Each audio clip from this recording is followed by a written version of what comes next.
Planeó humillarme en Nochebuena con un rechazo público. Convertí su teatro en mi venganza, recuperé la casa, hice trizas su imagen y terminé con la chica del tipo con quien pensaba reemplazarme. Tengo 37 años, vivo en Texas y llevo más de 14 años trabajando en la gestión de logística y mantenimiento de equipos para una cadena nacional de distribución de alimentos. Es un trabajo de almacén a gran escala, montacargas, camiones refrigerados, jefes de turno, contratistas, nada glamuroso, pero estable y bien pagado. Tengo mi nombre en la escritura de una casa completamente pagada a las afueras de Fort Worth, sin hijos, sin deudas y sin problemas. Fui construyendo todo de forma lenta pero segura. Clara, de 32 años, apareció en mi vida cuando yo tenía 35. La conocí en una parrillada organizada por un amigo. Ella tenía 30 en ese momento, era atractiva, sabía cómo manejarse en un grupo, reía fuerte, llevaba uñas llamativas y parecía pegada a su teléfono. Estaba desempleada, viviendo con su prima y con un coche en leasing que apenas podía pagar. No me importó, pensé que podía ayudarla, liquidé lo que quedaba de su arrendamiento, le compré ropa para entrevistas y le conseguí un trabajo en mi empresa,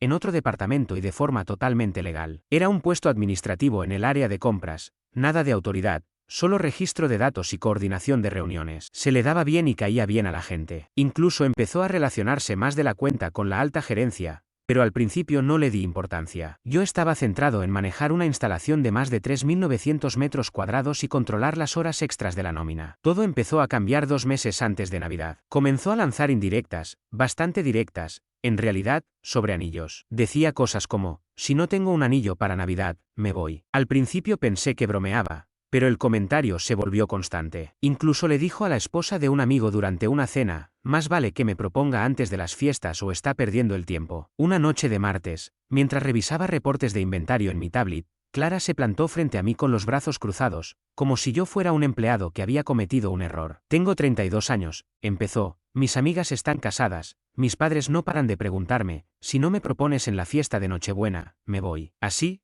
palabra por palabra, sin emoción, sin pedirlo, solo exigiéndolo como si fuera un pedido de Amazon que se retrasó. Le respondí que yo no estaba listo. No le importó, dio media vuelta, cerró la puerta del dormitorio de un portazo y durmió toda la noche dándome la espalda. Al día siguiente actuó como si nada hubiera pasado. Yo, en cambio, guardé silencio y empecé a observar. 2 días después, recibí la llamada de Valeria, su hermana mayor. Tiene 35 años, está casada, con 2 hijos, y trabaja como agente inmobiliaria. Es directa. Odia el drama. Quedamos en un restaurante de carretera y llegó con el rostro rojo de enojo, aunque intentando controlarse. Me soltó sin rodeos. ¿Te está engañando? Pregunté con quién. Con un tipo llamado Andrés. Trabaja con ella, respondió. Me explicó que lo había escuchado mientras hablaba por teléfono con Marina, la mejor amiga de Clara, esa que finge ser coach de vida en redes sociales. Clara le había contado que planeaba dejarme en ridículo en la fiesta de Navidad, dejarme proponer y rechazarme delante de toda la familia, con Marina grabando el momento. No pedí pruebas, le creí. Esa noche revisé el teléfono de Clara, nunca tuvo clave. Encontré mensajes con Andrés,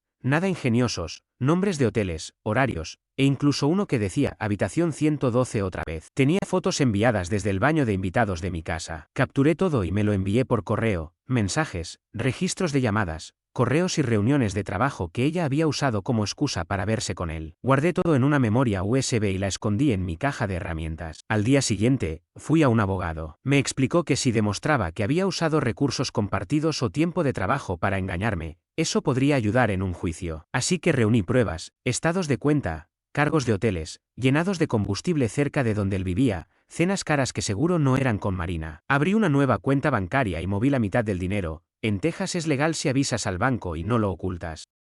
También reuní evidencia de que Clara utilizaba tiempo y recursos de la empresa para sus citas, mensajes en horas laborales, salas de reuniones reservadas para capacitaciones a las que nunca asistía. Luego contacté a Valeria. Necesito tu ayuda, ¿estás dentro? Asintió. He estado esperando este momento. Mi siguiente paso fue ubicar a la novia de Andrés, Sofía, que trabajaba en marketing y hacía vídeos de estilo de vida en TikTok. La encontré en LinkedIn, seguí sus redes y desde una cuenta anónima le envié la carpeta completa en Google Drive con todas las pruebas. El asunto del mensaje decía, tu novio y mi novia. Disfruta. La abrió 1 hora después y nunca respondió. Clara no sospechaba nada. La semana previa a Nochebuena se dedicó a buscar vestidos, enviarme enlaces de anillos y sonreírme como si todo estuviera saliendo según su plan. Ella caminaba hacia un muro y yo lo estaba construyendo. Llegó la noche. La casa de sus padres estaba llena, unos 50 invitados, música alta, ambiente de queremos ser la familia Kardashian de Texas. Su padre, Ernesto, me dio la mano. ¿Noche importante? ¿no? Respondí con una sonrisa. Mientras tanto, Marina rondaba con el teléfono en mano como si estuviera cubriendo un evento de prensa. Clara iba radiante con un vestido rojo, tacones altos y el cabello perfectamente arreglado. A las 9 de la noche, ella golpeó su copa con una cuchara. Silencio un momento, Luis tiene algo que decir. Me coloqué en el centro de la sala, con el árbol de Navidad detrás y la chimenea encendida. Toda la familia nos rodeaba. Clara estaba a mi lado derecho, y Marina ya grababa con su teléfono. Alcancé a ver a Valeria junto a la puerta, tranquila y esperando. Gracias por estar aquí. Comencé. Este año ha sido de muchos cambios y claridad, y aprendí que cuando tu vida necesita un reinicio, lo mejor es hacerlo limpio, sin arrastrar lo que no sirve. Clara fingió sorprenderse, como si estuviera a punto de recibir la gran propuesta. Metí la mano en mi chaqueta, saqué una pequeña caja negra, y ella se inclinó levemente hacia mí, lista para la escena que creía tener bajo control. Abrí la caja. Dentro de la pequeña caja había una llave plateada, nueva y reluciente. Miré directamente a Valeria y le dije, quiero preguntarte si serías mi agente inmobiliaria. Voy a poner mi casa a la venta la próxima semana y necesito encontrar un nuevo lugar. En ese instante, el ambiente se volvió tan silencioso que hasta el clic de la calefacción al apagarse se escuchó con claridad. Clara no pronunció palabra. Su rostro quedó congelado en una sonrisa a medias. Marina soltó su teléfono y casi lo deja caer al suelo. Entonces añadí, Clara, como tenías planeado dejarme esta noche frente a todos para hacer un espectáculo, pensé en adelantarme. Termino aquí y ahora. Y de paso, puedes avisarle a Andrés que ya no necesita fingir que es solo tu compañero de trabajo. La reacción fue inmediata, jadeos, como en una comedia televisiva. Incluso alguien, probablemente una abuela, susurró, Dios mío. Clara pestañeó varias veces, sus labios temblaban. ¿De qué demonios estás hablando? Me soltó. Tengo los mensajes, las facturas del hotel, los registros de llamadas, todo. Valeria lo sabe. Y tu amiga Marina aquí te ayudó a planearlo, ¿cierto? Marina abrió la boca, pero la cerró enseguida. Su cara se puso roja y miró hacia el suelo. No te hagas la sorprendida. Continué. Querías humillarme esta noche para pintarte como la víctima. Pero fui más rápido. Clara se giró hacia su madre. ¿En serio vas a permitir que me haga esto? Su madre no respondió. Entonces Ernesto dio un paso al frente. ¿Andrés? ¿Ese tipo de su oficina? Asentí. Ya hablé con su novia. Lo dejó esta misma mañana. En ese momento, Clara perdió el control. Eres un hombre rencoroso y patético. ¿Crees que esto te hace fuerte? Es ridículo. Ningún hombre de verdad haría algo así. Estás arruinando la Navidad. No. Clara, respondí. Tú intentaste arruinarme a mí. Yo solo respondí en el escenario que elegiste. Avanzó hacia mí, me arrebató la caja y la lanzó contra el árbol. Las decoraciones cayeron al suelo y un adorno de cristal se hizo añicos. Fuera de la casa de mis padres, gritó. Caminé directo hacia la puerta, hice un gesto a Valeria y ella sonrió. Marina intentó detener la grabación, pero no lo logró antes de que Valeria dijera en voz alta, para que todos escucharan. Tú te lo buscaste. Clara, afuera, el frío era intenso y el silencio absoluto. Subí a mi camioneta, cerré la puerta y conduje hasta el hotel donde ya me había registrado esa misma mañana. Tenía mi bolso en el asiento trasero, un USB con todas las pruebas en la guantera y, por primera vez en semanas, sentí una paz real. Antes incluso de estacionar, mi teléfono comenzó a sonar, 10 llamadas perdidas. Clara, luego su madre, después Marina. Los mensajes iban desde ¿cómo pudiste?, hasta ¿eres un sociópata? No respondí, tampoco bloqueé a nadie aún. Quería conservar todo como evidencia. Media hora después, Valeria me envió una captura de pantalla. Marina ya había publicado en Facebook. Algunas personas solo quieren ver el mundo arder. Se necesitan oraciones. Sonreí. Ni siquiera intentaban negarlo, solo buscaban manipular la narrativa. Esa misma noche, envié a mi abogado todos los archivos, bajo el asunto, listo. Es hora de terminar con esto. Pensé que Clara se mantendría en silencio unos días por la vergüenza, pero la sobreestimé. Al mediodía de Navidad, ya me escribía desde otro número. Me debes una disculpa por lo de anoche. Fue repugnante. No respondí. Una hora más tarde, me avergonzaste delante de toda mi familia. Arruinaste mi reputación. Vas a pagar por esto. Seguía sin contestar. Para las 6 de la tarde, Valeria me mandó otro mensaje. Marina ya está intentando cambiar la historia. Dice que fabricaste pruebas y que emboscaste a Clara sin motivo. No me sorprendió. Yo ya había subido todas las capturas de pantalla, registros de llamadas, recibos y eventos de calendario a una carpeta en la nube con sellos de tiempo y todo perfectamente organizado, como si fuera un caso judicial. 2 días después, la situación escaló. Recibí un correo de un supuesto bufete,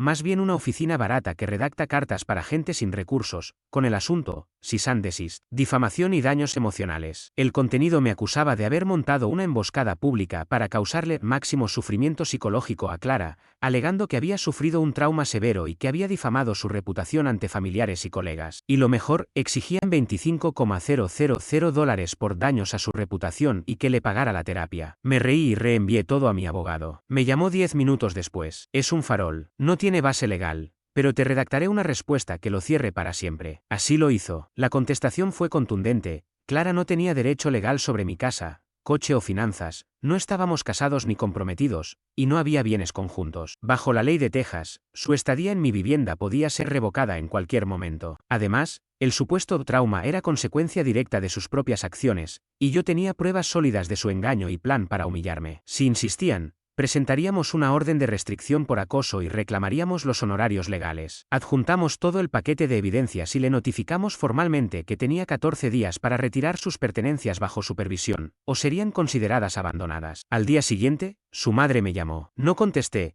pero dejó un mensaje de voz en el que intentaba sonar conciliadora. Luis, esto ya fue demasiado lejos. Entiendo que tú y Clara tengan problemas, pero humillarla y amenazarla con abogados, no es el hombre que creí conocer. Asume tu responsabilidad y arregla esto antes de que empeore. No respondí, no le debía nada. Más tarde, Marina volvió a publicar en Facebook: cuando un narcisista queda expuesto, se hace la víctima. Mantente fuerte, reina. Ese post recibió 47 me gusta, sobre todo de sus amistades falsas y de algunos primos de Clara que nunca me soportaron. Uno de ellos incluso me escribió: podrías haber terminado con ella como un hombre. Lo que hiciste fue cruel. Fue entonces cuando Valeria intervino en los comentarios. Prueba a contar toda la historia, Marina. Empezando por los recibos del hotel. El post desapareció 20 minutos después. Mientras ellas seguían intentando manipular la versión, yo seguía enfocado en lo importante. Recorrí la casa con calma, tomando fotografías de todo lo que había dejado atrás: cajas con etiquetas, zapatos, ropa, maquillaje y hasta basura que había quedado en su lado del baño. Envié cada imagen a Valeria, quien aceptó ser el contacto neutral para coordinar la recogida de sus cosas. Acordamos una fecha, 4 de enero, a las 2 de la tarde, con un tiempo límite de 1 hora. Yo estaría presente, pero manteniéndome fuera de la vista. Llegado el día, un camión de mudanza se estacionó en mi entrada. Dentro venían Clara, su madre y Marina. Sí, Marina decidió aparecer. Tocaron el timbre, abrí la puerta, me hice a un lado sin pronunciar palabra y señalé hacia la sala. Todo estaba perfectamente apilado, sin nada de valor a la vista, porque eso ya lo había retirado. La madre de Clara me lanzó una mirada altiva, como si estuviera lista para provocar una confrontación. Marina echó un vistazo alrededor y murmuró: vaya, ¿no es esto un poco rencoroso? No respondí, solo grababa todo con mi teléfono mientras ellas cargaban las cajas, susurrando entre sí y lanzándome miradas de reojo como si fueran adolescentes. Al final, su madre no aguantó más y estalló: eres un cobarde, Luis. Ella te dio todo y tú lo tiraste por la borda. La miré fijamente y respondí: tu hija se acostó con un compañero de trabajo y trató de tenderme una trampa. Eso fue todo lo que me dio. El silencio fue absoluto. Se marcharon sin añadir una palabra. Una semana después, recibí un mensaje en Instagram de Sofía, la ahora exnovia de Andrés. Me escribió: oye, tengo tus archivos. Gracias. Estuvimos juntos 3 años. Él me dijo que tú acosabas a Clara, pero ahora sé la verdad. Me contó que Andrés intentó negarlo todo, diciendo que solo era coqueteo y que no había pruebas reales. Pero cuando ella le enseñó la reserva del hotel y las capturas de pantalla con el nombre de Clara, se quedó sin argumentos. Lo echó de su apartamento esa misma noche. Durante 3 días él intentó comunicarse con ella sin éxito, hasta que la bloqueó cuando publicó una foto de sus pertenencias empaquetadas en el maletero de su Audi. Para la segunda semana de enero, la versión de Clara se había derrumbado. Incluso su propia tía me escribió disculpándose, diciendo que no había sabido la verdad hasta que Valeria le mostró la línea de tiempo de los hechos. El famoso "me emboscó" ya no convencía a nadie. Marina trató de reforzar la mentira publicando mensajes en clave sobre ser víctima de ataques, pero la mayoría lo veía como lo que era, un intento fallido. El problema para ellas era que hubo testigos. En esa fiesta había 50 personas, y cuando salió el vídeo, ese en el que se ve la cara de Clara desplomarse cuando me giro hacia Valeria, no quedó lugar para interpretaciones. Enero avanzó frío y yo me mantuve ocupado. No estaba siguiendo su drama en redes, trabajaba con Valeria para poner mi casa a la venta. Ella conocía bien el mercado y no perdía tiempo con tonterías. Recorrimos la propiedad,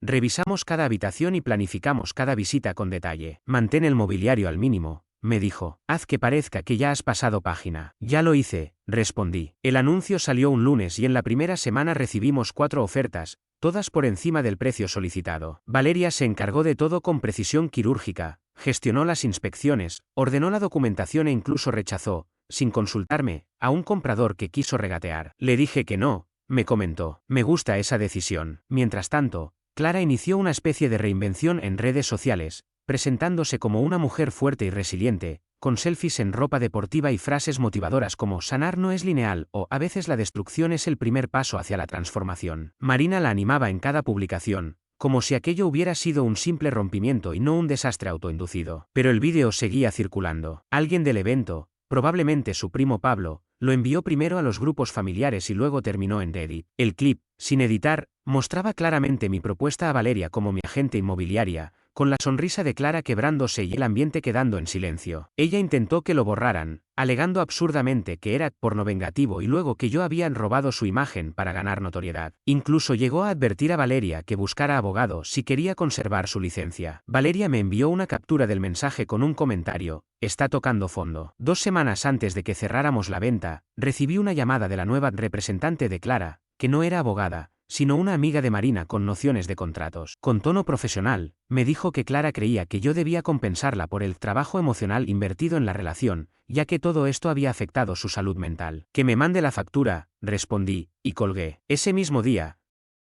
Clara publicó un extenso mensaje en sus historias. Pasé 2 años construyéndolo, apoyándolo y dándole todo, para que luego usara mis errores y me humillara públicamente. Las mujeres merecemos más. Etiquetó a Marina, quien lo reposteó con un "los hombres son basura" en letras grandes. Apenas consiguieron 10 me gusta, uno de un tipo que vende relojes falsos desde su coche y otro de su manicura. Cuando la venta se cerró, ya me había mudado a mi nuevo hogar, un condominio en el centro, con cocina moderna, sin paredes compartidas, comprado al contado con las ganancias, sin hipoteca ni obligaciones, solo llaves en mano y tranquilidad asegurada. Dejé la antigua casa impecable, sin muebles que pudiera reconocer. Me llevé el asador, las herramientas, el menaje de calidad y la caja fuerte. El resto lo doné o lo tiré. Valeria supervisó la inspección final y me envió una foto de los documentos de cierre con un mensaje: revisa tu cuenta. Depósito completo. Ya eres libre. Le pedí su factura. Era tan modesta que la doblé y se lo ingresé igual, aunque intentó rechazarlo. No solo vendiste mi casa, le dije, también me cuidaste cuando todos querían hundirme. Una semana después, Clara apareció en mi nuevo edificio. Seguridad me llamó para decir que una mujer gritaba mi nombre en la entrada y se negaba a irse. Les pedí que llamaran a la policía. Antes de que colgaran, ya la estaban escoltando afuera. Minutos después subió una selfie llorando desde su coche, con el texto: a algunos les das todo y te cambian como si fueras un mueble. También intentó comentar en una publicación mía diciendo que me había aprovechado de ella para subir de nivel,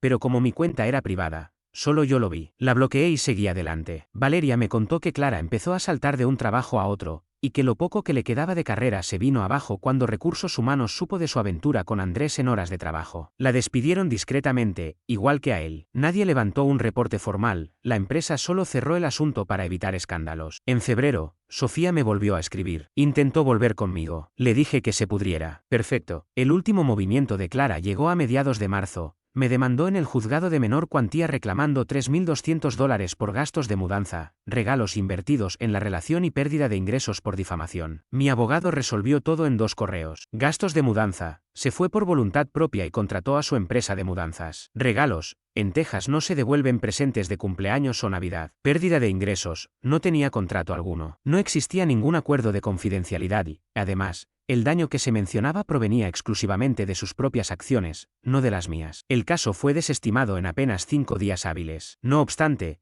todavía intentó un último movimiento. Le envió un mensaje a Valeria pidiéndole una oportunidad para explicarlo todo. Valeria no respondió, simplemente me envió la captura de pantalla. Para abril, todo ya estaba en silencio. Nadie hablaba del asunto, únicamente las personas que habían quedado expuestas seguían preocupadas, sin saber cómo lidiar con el vacío que dejó la verdad. Yo continuaba con mi rutina: levantarme a las 6, ir al gimnasio, trabajar y volver a casa, disfrutando de un espacio limpio, sin tensión fingida, sin comentarios sarcásticos, sin que nadie robara mi wifi para mensajear a su amante. Clara aguantó casi 4 meses antes de intentar regresar. Después de todas las amenazas, la carta de su abogado, el escándalo público y su actuación de víctima en redes, se quedó sin recursos para seguir manipulando la situación. Todo comenzó con un golpe en la puerta de mi departamento. No contesté. Observé desde la cámara de seguridad mientras ella permanecía allí, con ropa deportiva y su bolso en la mano, como si ese accesorio pudiera protegerla del pasado. Se la veía cansada, el maquillaje estaba bien hecho,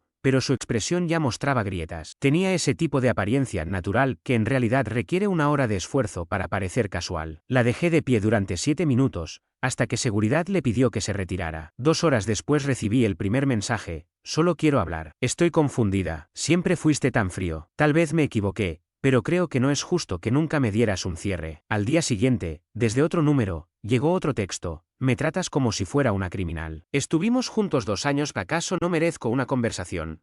Bloqueado. Su siguiente intento fue con Valeria otra vez, a través de una cuenta secundaria en Instagram. Alegó que no buscaba retomar la relación, solo aclarar el aire. Valeria me envió la captura sin añadir una palabra. No respondí. Clara desapareció una semana, hasta que publicó la foto de una carta escrita a mano, dirigida a alguien que alguna vez fue importante, con el pie de foto: algunas verdades son demasiado pesadas para cargarlas solas. Comentarios desactivados. Nadie le prestó atención. 2 semanas más tarde, recibí un mensaje de voz desde un número desconocido. Era su madre. Me dijo que Clara había estado entrando y saliendo de terapia, que estaba reconstruyéndose, y que esperaba que pudiéramos tomar un café para conversar, sin expectativas. Aseguró que Clara nunca dejó de preocuparse por mí y que lo mínimo sería hablarlo en vez de esconderme tras el silencio. Terminó con una frase que dejó clara su intención: puede que ahora tengas el dinero y el departamento, pero no olvides quién estuvo contigo cuando no tenías nada. Reenvié el audio a mi abogado, por si acaso. 3 días después, Clara hizo su jugada final: envió un correo directamente a Valeria. Era un mensaje extenso en el que afirmaba que había sido injustamente traicionada,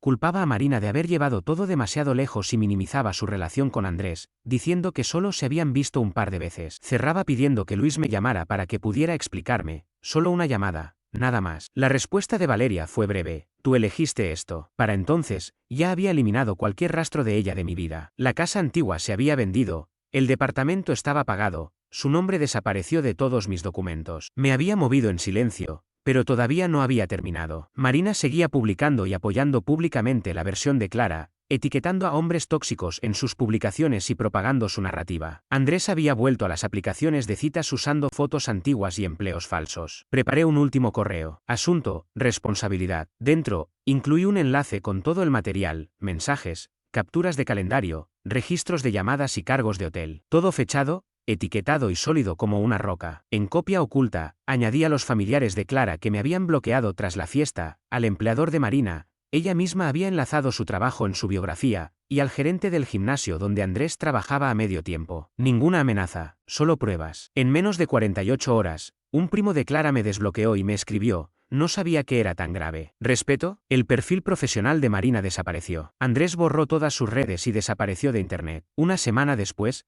Clara publicó una última historia: a veces la redención no es perdonar, sino sobrevivir a las campañas de difamación de quienes temen crecer. Sin nombres, sin detalles, con esa energía de influencer que intenta disfrazar el desastre como autocuidado. Apenas tuvo 4 me gusta, ninguno de su familia. Marina no volvió a publicar. Con Valeria mantuve contacto, al principio estrictamente profesional. Ayudó a un amigo mío a conseguir casa en otra zona y luego me asesoró en la compraventa de una segunda propiedad que obtuve por un contacto laboral. Nos reuníamos en las obras, revisábamos planos y hablábamos de números, todo directo y sin tensiones, hasta que un día, mientras revisábamos planes de decoración, me dijo: Clara decía que eras emocionalmente inaccesible. Curioso, nunca tuve problema en comunicarme contigo. No respondí. Solo le entregué los documentos firmados. Lo último que supe de Clara fue que vivía en una casa compartida con Marina, ambas sin empleo, intentando sobrevivir con esquemas piramidales y publicaciones patrocinadas sin éxito. Lanzó un podcast de 2 episodios que luego borró. En su familia, su nombre se volvió tóxico, incluso su madre dejó de defenderla cuando un vídeo llegó a su grupo de la iglesia. Andrés trabajaba sin contrato en la empresa de construcción de un primo, intentando reencaminar su vida. Nadie los extrañaba. Mientras tanto, yo seguía adelante: nuevo contrato laboral, bono mayor, una segunda camioneta, un viaje corto al oeste, membresía premium en el gimnasio,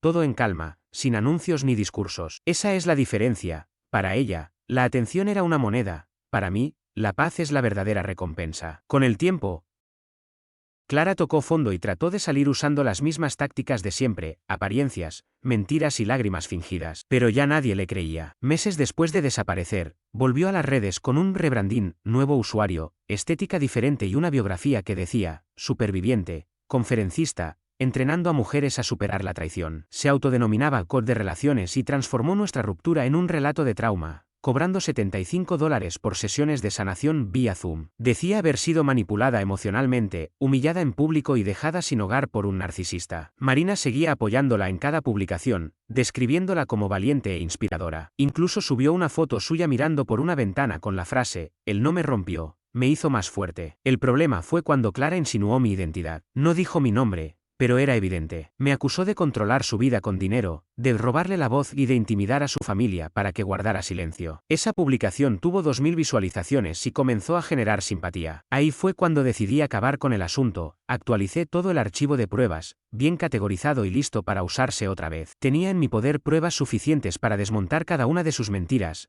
vídeos de la Nochebuena, capturas de pantalla, mensajes de su cuenta de coaching donde afirmaba falsamente haber sido víctima de abuso, e incluso las amenazas legales que envió después de la ruptura. Sin embargo, decidí no exponer nada públicamente. Preferí actuar con precisión quirúrgica. En el enlace de su biografía tenía un formulario para solicitar sus servicios, solo por correo electrónico. Creé una cuenta falsa con un nombre inventado y le escribí como si fuera un cliente interesado, «He pasado por una traición y me siento destrozado. ¿Cuándo podríamos agendar una sesión?». Su respuesta fue inmediata y aduladora, «Gracias por confiar en mí, no estás roto, estás evolucionando. Agendemos tu llamada de transformación». Me envió un enlace de Zoom, cobrando $75 por media hora. Pagué, no por la conversación, sino por el registro, porque eso lo convertía en un asunto comercial. Ella no entendía que ofrecer servicios de este tipo la hacía legalmente responsable por declaraciones falsas vinculadas a ingresos. Reuní todo y se lo envié a mi abogado. Él redactó un requerimiento formal de cese y desistimiento, advirtiendo que, si continuaba usando mi imagen y mi historia personal para lucrar, iniciaríamos una demanda por fraude y difamación. Ella lo ignoró,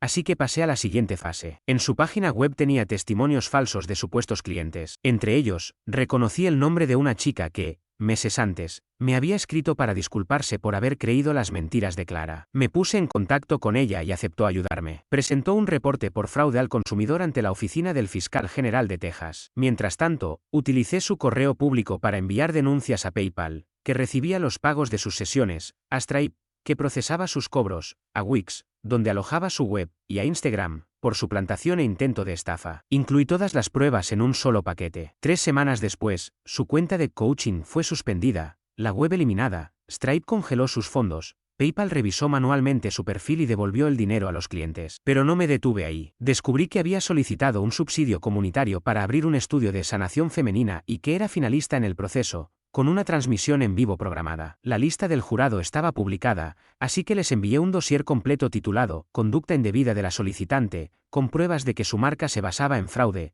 capturas de sus falsas acusaciones de abuso y publicaciones donde presumía de destruir el ego de un hombre en público. Ninguna amenaza legal, solo hechos documentados. Después de eso, el jurado dejó de contestarle. Una semana más tarde publicó: «Mi sueño se ha retrasado, hay gente que no soporta verte triunfar». Un comentario la fulminó: «¿No inventaste toda tu historia?». No respondió. Luego supe que Andrés, su cómplice, había conseguido empleo en una pequeña empresa tecnológica de atención al cliente. Clara comenzó a etiquetarlo en publicaciones otra vez, cafés idénticos, listas compartidas de Spotify. Él intentaba aparentar normalidad. Localicé el dossier para inversionistas de la compañía y lo envié directamente al fundador, adjuntando el vídeo de Nochebuena y explicando: su nuevo empleado fue despedido de su trabajo anterior por conducta inapropiada en horas laborales y por una violación ética documentada con una compañera. Este vídeo ha sido difundido por varias personas. Creo que querrás saberlo antes de que él sea la imagen de su marca. 2 días después, el perfil de Andrés en LinkedIn desapareció. Clara publicó una historia con una pantalla negra y la frase: «A veces siento que no puedo respirar». No comenté nada, no presumí. No hice alarde. Cerré las pestañas, apagué el portátil y seguí trabajando. Para entonces,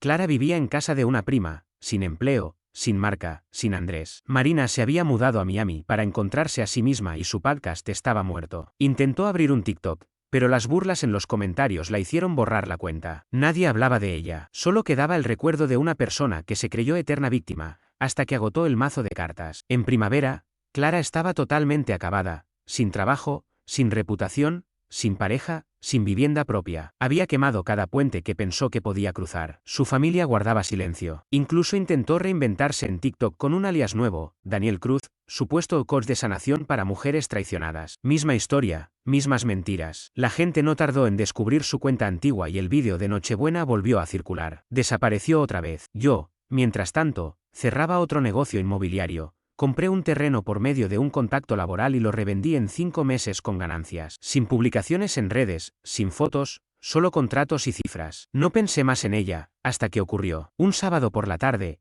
en el estacionamiento de un centro comercial en Arlington, estaba recogiendo la tintorería y una caja de repuestos para la camioneta. Ni siquiera apagué el motor, solo me detuve en la acera para hacer todo rápido. Luis, escuché detrás de mí. Me giré y ahí estaba. Clara, irreconocible, cabello atado sin cuidado, sin maquillaje, una sudadera demasiado grande, mallas gastadas, un café en un vaso de plástico roto y unas sandalias baratas. En cuanto me vio, sus ojos se iluminaron como si acabara de encontrar la respuesta a todos sus problemas. No sabes lo que me alegra verte, empezó, dando un paso hacia mí. Han pasado tantas cosas, estaba en un momento terrible. Marina me presionaba, lo de Andrés no significó nada. Estoy yendo a terapia. He cambiado. Continuó hablando, insistiendo en que yo había sido la única persona que realmente la apoyó, que ahora entendía cuánto me necesitaba y que quería arreglar las cosas. Me pidió que al menos tomáramos un café, solo para conversar. La miré unos segundos en silencio. No había rabia en mí, ni ganas de discutir. Solo vi a alguien que ya no formaba parte de mi vida ni de mi presente. No,